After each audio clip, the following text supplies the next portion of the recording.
on first. Rob, you're up, baby. First off, are we even in the same weight class here? Like, come on, man. All right. I'm going to start off with a question. What does a Nobel-winning chemist, a biotech firm, and the University of Toronto have in common? They all use Google's DeepMind AI to synthesize liver drug cancer treatment in less than 30 days. Mind you, something that it took a bunch of humans more than 10 plus years to be able to even come close to. And why is that? Because AI has the ability to synthesize trillions of parameters in a fraction of a second. I find that fascinating, but you're over 30 seconds. John, you're up. I chose Wake Up by the Rage Against the Machine from Matrix soundtrack very intentionally and purposely. To set the tone and framing of this fight is to wake up from a reactive to conscious mindset. This is going from cyber defense 2.0 to cyber defense 3.0. It's going from another level of posturing of cybersecurity. Rob, you got 15 seconds. Be honest, I didn't really understand what he said, but I will say this. When you find somebody with a gun, I don't think you show up with your fists, right? You show up with a gun. So the reality is that if you're going to fight AI, you got to fight AI with AI. All right? Equal parts innovation, equal parts governance. John, 15 seconds. So my stated position on this question is very simple. It's in using AI to train the mind and human intelligence of cybersecurity professionals. Because that is the only way to be proactive. What I just heard from you is being reactive. Doesn't matter how much you detect, still being in reactive mode. All right, back and forth. You got 15 seconds. Garbage. What's the definition of governance, right? You have humans that do what humans do well, and that's make the rules. But when it comes to enforcement, I'm gonna pick a machine every day of the week. I'll pick iRobot over a human trying to figure out how to synthesize billions of telemetry parameters and make a decision every day. All right. John? See, I'm all about the people. If we can use AI, for instance, threat hunting, the generative AI can generate hypothetical, realistic scenarios of hunting that can train humans instead of just being reacting. That is the only way to identify and protect way, way early on, prevention side of the cycle, instead of just react. Because using AI is using like a faster horse in the modern warfare. Last rebuttal round, you got 15. I still don't understand what he's talking about.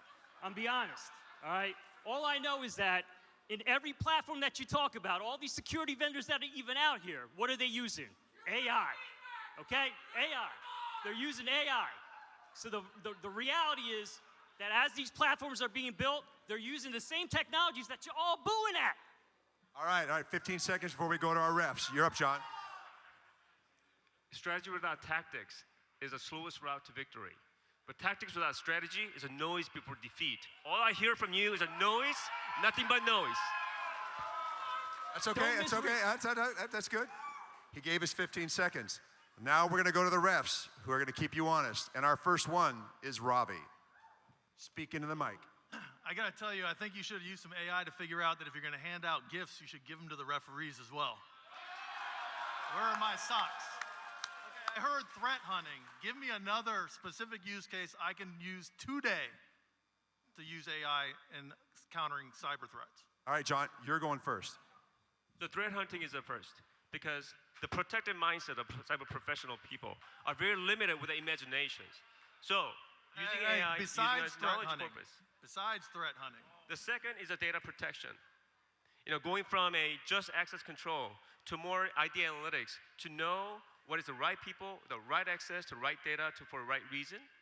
And that's detecting all the behavioral changes for all the users having to do. All right, third. That's good. 15 seconds. Rob? Compliance. Here's an easy one, regulatory.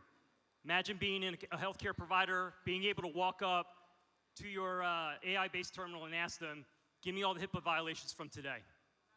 And being able to ship you that. That's reality. 100%. All right. Who's got a jump ball question? Oh, George has got one. I got one word for you. Observability. Neither one of you talked about this. That's the #1 problem with AI. How do I trust AI to protect my company when I don't know what the fuck it's doing? That's the first thing I said was correlated telemetry.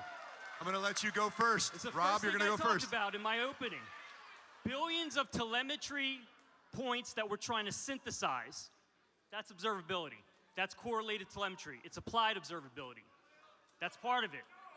15 seconds. The corpus, the body of knowledge of AI, which is the foundation model of AI, and that is where the knowledge is coming from. So protecting that, which is what previous fighters talked about, is very essential to make sure that observability is there. All right. That was actually a pretty awesome fight. So let's vote, okay? We're going to start with Rob Kim. Give it up for Rob Kim.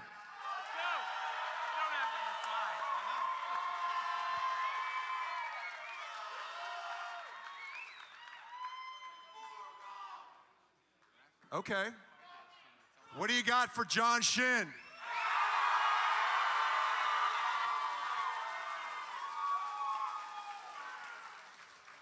I guess they know who won. So nicely done. And the winner is John Shin.